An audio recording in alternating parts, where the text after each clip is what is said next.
स्वागत है इसके टेक्निकल क्लासेस में। तो चलिए दोस्तों, आज बात करेंगे TG2 न्यू एक्सेप्टेड क्वेश्चंस 2023 और आज का जो कि चैप्टर यानी कि 3 फेज इंडक्शन मोटर होगा और आज का यानी कि पार्ट 2 होगा।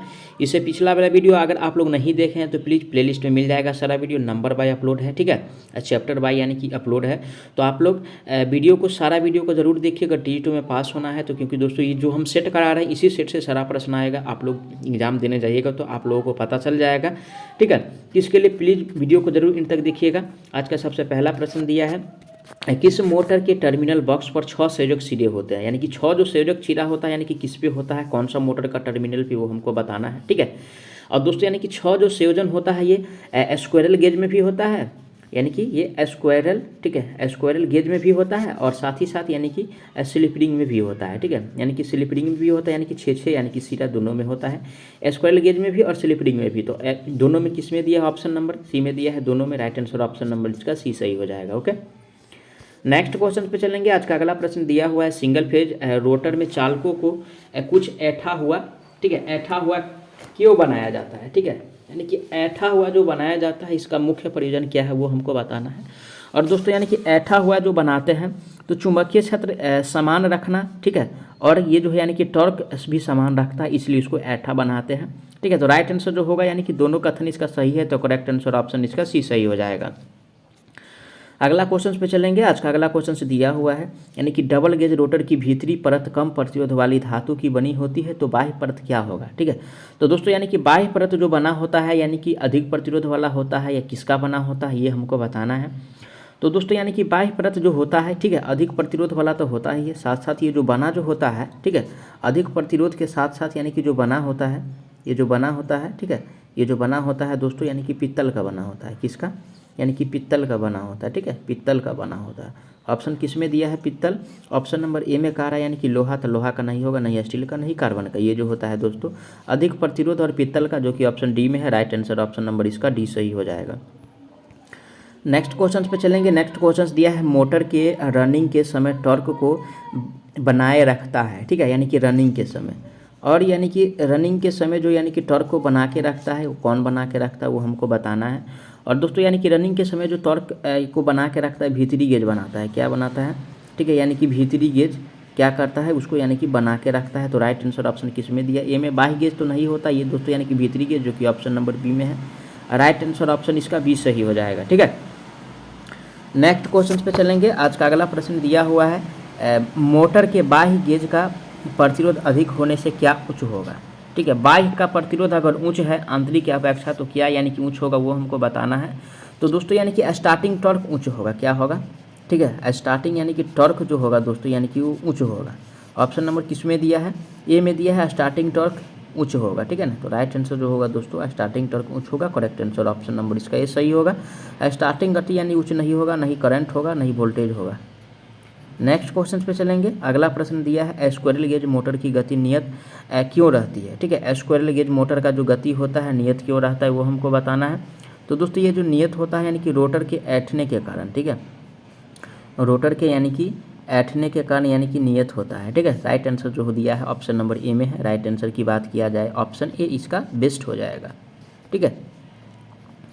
नेक्स्ट क्वेश्चन आज का दिया हुआ है, सिंगल व डबल केज रोटर की गति शून्य लोड से पूर्ण लोड पर रहती है। तो दोस्तों यानी कि शून्य लोड से कहा रहा है, और शून्य लोड से यानी कि पूर्ण लोड तक जो रहती है क्या होता है, यानी कि स्थिर होता है, किसका, only for single gauge motor की गति जो है, ठीक है, सिंगल व डबल गेज की मोटर जो होता है यानी कि इसका जो लोड होता है पूर्ण लोड से लेकर के शून्य लोड तक क्या होता है, स्थिर होता है। ऑप्शन नंबर किस में दिया है, परिवर्तन नहीं होता है, नहीं अस्थिर होता है दोस्तों, ये जो होता है स्थिर होता है, जो कि ऑप्शन सी में दिया है, राइट आंसर सी सही हो जाएगा। अगला प्रश्न आज का दिया है, सिंगल व डबल गेज रोटर के स्टार्टिंग टॉर्क उच्च होता है, ठीक है, यानी कि किसका उच्च होता है वो हमको बताना है। और दोस्तों यानी कि उच्च जो होता है ये आपको यानी कि सिंगल गेज का हो जाएगा, ठीक है, यानी कि सिंगल गेज का, ठीक है, सिंगल गेज का हो जाएगा। ऑप्शन किस में दिया है, तो ऑप्शन नंबर ए में दिया है, single gauge, right answer option number इसका ही सही हो जाएगा। नेक्स्ट क्वेश्चन पे चलेंगे। आज का अगला प्रश्न दिया हुआ है, सिंगल गेज मोटर का उपयोग किया जाता है, ठीक है, यानी कि सिंगल गेज का।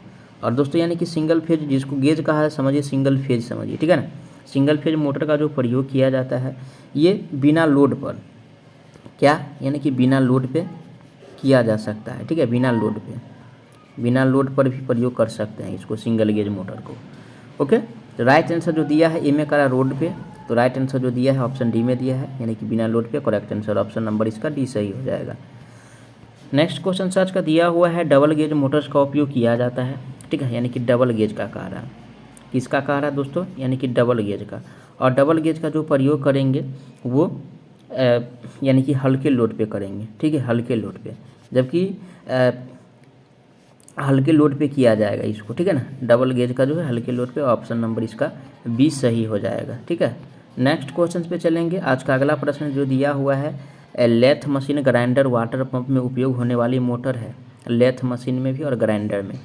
तो दोस्तों यानी कि लेथ मशीन और ग्राइंडर में जो प्रयोग किया जाता है मोटर, वो यानी कि सिंगल गेज का होता है। किसका होता है, सिंगल गेज मोटर होता है, यानी कि सिंगल फेज मोटर होता है, ठीक है, सिंगल गेज मोटर या सिंगल फेज मोटर होता है। ऑप्शन किस में दिया है, ऑप्शन नंबर ए में दिया है single phase motor. Right answer option number A सही हो जाएगा।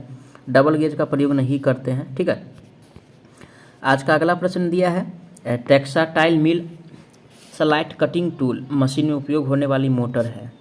कटिंग टूल में जो मोटर प्रयोग किया जाता है, ठीक है, या हेक्साटाइल मिल में जो प्रयोग किया जाता है, या स्लॉटर में जो प्रयोग किया जाता है, उसे यानी कि उसमें यानी कि डबल गेज का प्रयोग करते हैं। किसका, यानी कि डबल गेज मोटर का प्रयोग किया जाता है। सिंगल गेज पे वो कार्य नहीं करेगा। राइट आंसर जो होगा दोस्तों ए में सिंगल गेज का प्रयोग नहीं करते हैं, ये डबल गेज का प्रयोग करते हैं, जो कि ऑप्शन बी में दिया है। राइट आंसर ऑप्शन इसका बी सही हो जाएगा। अगला प्रश्न पे चलेंगे। आज का नेक्स्ट क्वेश्चन से दिया हुआ है, यानी कि स्क्विरल गेज मोटर में कौन सा दोष यानी कि प्राप्ति होता है, ठीक है। तो दोस्तों यानी कि ये जो प्राप्ति होता है चुंबकीय लॉगिंग होता है। क्या होता है, यानी कि चुंबकीय लॉगिंग होता है। क्या होता है दोस्तों, चुंबकीय लॉकिंग होता है। ऑप्शन किस में दिया है, ऑप्शन नंबर ए में दिया है चुंबकीय लॉकिंग। राइट आंसर की बात किया जाए तो ऑप्शन नंबर ए इसका सही हो जाएगा। आगामी प्रश्न आज का दिया हुआ है, यानी कि स्लिप रिंग मोटर में प्रयोग किए जाने वाला रोटर होता है, ठीक है, रोटर होता है। और दोस्तों यानी कि स्लिप रिंग मोटर में जो प्रयोग करते हैं रोटर, वो या आपको यानी कि वाउंड रोटर का प्रयोग किया जाता है। कौन सा, वाउंड रोटर का प्रयोग करते हैं। ऑप्शन किस में दिया, सिंगल गेज का नहीं डबल गेज का। दोस्तों ये जो प्रयोग किया जाता है वाउंड का, जो कि ऑप्शन सी में है। करेक्ट आंसर ऑप्शन सी सही हो जाएगा। ओके, अगला प्रश्न दिया है वाइंडिंग युक्त रोटर को कहते हैं, ठीक है। वाइंडिंग युक्त रोटर को क्या कहा जाता है, तो दोस्तों यानी कि वाइंडिंग युक्त रोटर को यानी कि वाउंड कहा जाता है। क्या कहा जाता है, वाउंड कहा जाता है। ऑप्शन किस में दिया है, वाउंड। ऑप्शन सिंगल गेज तो नहीं होगा, नहीं डबल गेज होगा दोस्तों, ये जो होता है वाउंड, जो कि ऑप्शन सी में है। करेक्ट आंसर ऑप्शन सी सही हो जाएगा। अगला प्रश्न आज का दिया हुआ है, 3 फेज सप्लाई स्लिप रिंग को देते हैं। 3 फेज सप्लाई जो स्लिप रिंग को देता है, क्या देता है वो हमको बताना है। और दोस्तों यानी कि ये जो देता है 3 फेज सप्लाई, ठीक है, ये कार्बन ब्रश से, ठीक है, कौन सा, यानी कि कार्बन ब्रश से देता है। कार्बन यानी कि ब्रश से देता है। ऑप्शन किस में दिया है, ऑप्शन नंबर जो दिया है यानी कि ए में कह रहा है तांबा से, तो तांबा से नहीं पीतल से नहीं, अर्धचालक से। ये जो दिया जाता है कार्बन ब्रश से। ऑप्शन नंबर बी में दिया है। करेक्ट आंसर ऑप्शन बी सही हो जाएगा। नेक्स्ट क्वेश्चन पे चलेंगे।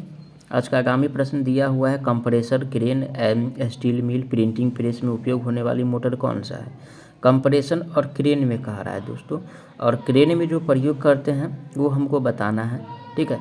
और क्रेन में जो दोस्तों यानी कि मोटर प्रयोग करते हैं रिपल्सन, स्लिप रिंग मोटर प्रयोग करते हैं। कौन सा, यानी कि स्लिप रिंग मोटर का प्रयोग किया जाता है, ठीक है, स्लिप रिंग मोटर का प्रयोग किया जाता है। ऑप्शन किस में दिया है, slip ring motor. Option number A में दिया है। राइट आंसर की बात किया जाए तो ऑप्शन नंबर ए इसका सही हो जाएगा, ठीक है। कौन सा, ऑप्शन ए सही हो जाएगा।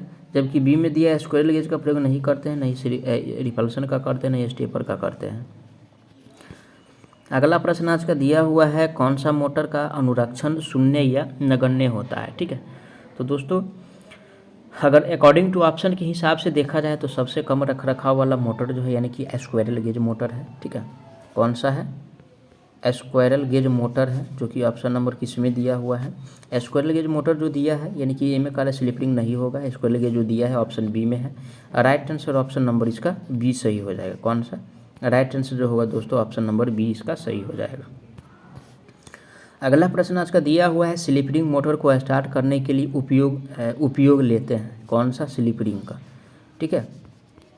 स्लिप रिंग का। और दोस्तों यानी कि स्लिप रिंग मोटर को जो स्टार्ट किया जाता है कौन किसके द्वारा स्टार्ट करते वो हमको बताना है।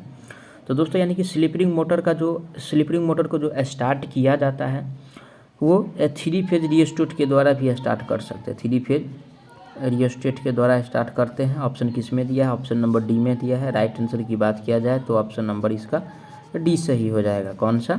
Right answer option number D सही हो जाएगा। ओके, अगला क्वेश्चन आज का दिया हुआ है स्लिप रिंग मोटर का पावर फैक्टर होता है स्लिप रिंग का। और दोस्तों यानी कि स्लिप रिंग का जो पावर फैक्टर होता है वो हमको बताना है। और स्लिप रिंग का जो पावर फैक्टर होता है 0.8 से लेकर के 0.9 यानी कि एक अंक के बीच होता है। इसको कह सकते हैं एक अंक के बीच होता है, एक अंक के बीच होता है। ठीक है, तो ए में कह रहा है 5.5 से लेकर के 0.6 इतना नहीं होता है, इतना भी नहीं होता है, 0.5 से 8 भी नहीं होता। ये जो होता है 0.8 से लेकर के 0.9 यानी कि 1 के लगभग होता है। तो करेक्ट आंसर ऑप्शन नंबर इसका डी सही हो जाएगा। नेक्स्ट क्वेश्चन पे बात करेंगे। आज का अगला प्रश्न दिया हुआ है कौन सी मोटर की घूर्णन गति बदलना कठिन है। ठीक है, घूर्णन गति किस मोटर का बदलना कठिन है? तो दोस्तों यानी कि सबसे कठिन की अगर बात किया जाए तो स्क्वायरल गेज का। ठीक है, स्क्वायरल गेज मोटर का जो यानी कि गति होता है इसको बदलना बहुत कठिन है। ये में दिया है स्लिप रिंग का नहीं दोस्तों, स्लिप रिंग को आसानी से बदल सकते हैं, स्क्वायरल गेज में थोड़ा कठिन होता है। राइट आंसर ऑप्शन इसका भी सही हो जाए क्योंकि कठिन वाला हमसे क्वेश्चन में पूछ रहा है। अगला प्रश्न आज का दिया हुआ है स्क्वायरल गेज मोटर का स्टार्टिंग करंट होता है। ठीक है, स्क्वायरल गेज का कह रहा है, स्क्वायरल गेज का कह रहा है। और स्क्वायरल गेज का जो यानी कि स्टार्टिंग करंट होता है वो जो होता है दोस्तों वो लोड करंट का जो है, ठीक है ना, लोड करंट का ये जो होता है दोस्तों यानी कि लोड करंट का 5 से 6 गुना होता है, 5 से 6 गुना होता है। ठीक है, कितना होता है? 5 से 6 गुना। ए में 5 गुना ठीक है, बी में 4 गुना कम है, 3 गुना भी कम है, 2 गुना भी कम है। ये जो होता है यानी कि 5 से 6 गुना, जो कि ऑप्शन नंबर ए में दिया है। राइट आंसर ऑप्शन ये इसका सही हो जाएगा। नेक्स्ट क्वेश्चन आज का दिया है प्रेरण मोटर की चुंबकन धारा परिणामित की अपेक्षा अधिक होती है क्योंकि, यानी कि क्यों अधिक होता है उसका शर्त बताना है। तो दोस्तों ये जो अधिक होता है यानी कि रोटर, ठीक है, और प्लस में यानी कि स्टेटर, रोटर प्लस स्टेटर में वायु अंतराल होता है, इसलिए यानी कि क्या होता है उसका यानी कि प्रेरण मोटर का चुंबकन धारा जो है परिणामित की अपेक्षा अधिक होता है। ठीक है, राइट आंसर इसीलिए इसका ऑप्शन नंबर सी सही हो जाएगा। सी में दिया है दोनों के बीच ये क्या होता है? वायु अंतराल होता है। अगला प्रश्न पे चलेंगे। अगला प्रश्न है शुरू में मोटर उच्च धारा लेता है क्योंकि शुरू में, यानी कि मोटर शुरू में उच्च धारा क्यों लेता है वो हमको बताना है। तो दोस्तों यानी कि शुरू में मोटर उच्च धारा इसलिए लेता है क्योंकि शक्ति गुणांक न्यूनतम होता है। ठीक है, देखिए शक्ति गुणांक जो होता है, पावर फैक्टर जो होता है दोस्तों बहुत कम होता है, इसलिए वो ज़्यादा लेता है। तो राइट आंसर ए में विद्युत वाहक बल 0 है 80 से, नहीं तो इसके लिए तो नहीं। ठीक है, बी में सामान्य वोल्टता दी जाती है, इसके लिए भी नहीं। और सी में दिया है यानी कि शक्ति गुणांक न्यून है, इसलिए यानी कि धारा ज़्यादा लेता है। करेक्ट आंसर ऑप्शन इसका सी सही हो जाएगा। नेक्स्ट क्वेश्चन पे चलेंगे। नेक्स्ट क्वेश्चन दिया है शुरू में मोटर की स्लिप होती है। ठीक है, तो दोस्तों यानी कि शुरू में जब स्टार्ट किया जाता है तो मोटर का स्लिप जो होता है वो यानी कि इन्फिनिटी होता है। क्या होता है? इन्फिनिटी होता है। क्या होता है? अनंत होता है। ऑप्शन नंबर ए में दिया है अनंत। राइट आंसर ऑप्शन इसका ये सही हो जाएगा। ठीक है, जबकि बी में दिया है शून्य नहीं होता है, इकाई भी नहीं होता है, आधी भी नहीं होता है। तो मैं आशा करता हूँ आप लोग सारा प्रश्न को अच्छा से समझे होंगे। अगर कोई भी प्रश्न में किसी प्रकार का डाउट है तो आप लोग उसके लिए कमेंट कीजिए, आपको जवाब बहुत जल्द मिलने वाला है। तो चलिए मिलते हैं नेक्स्ट वीडियो में, तब तक के लिए चाहिए।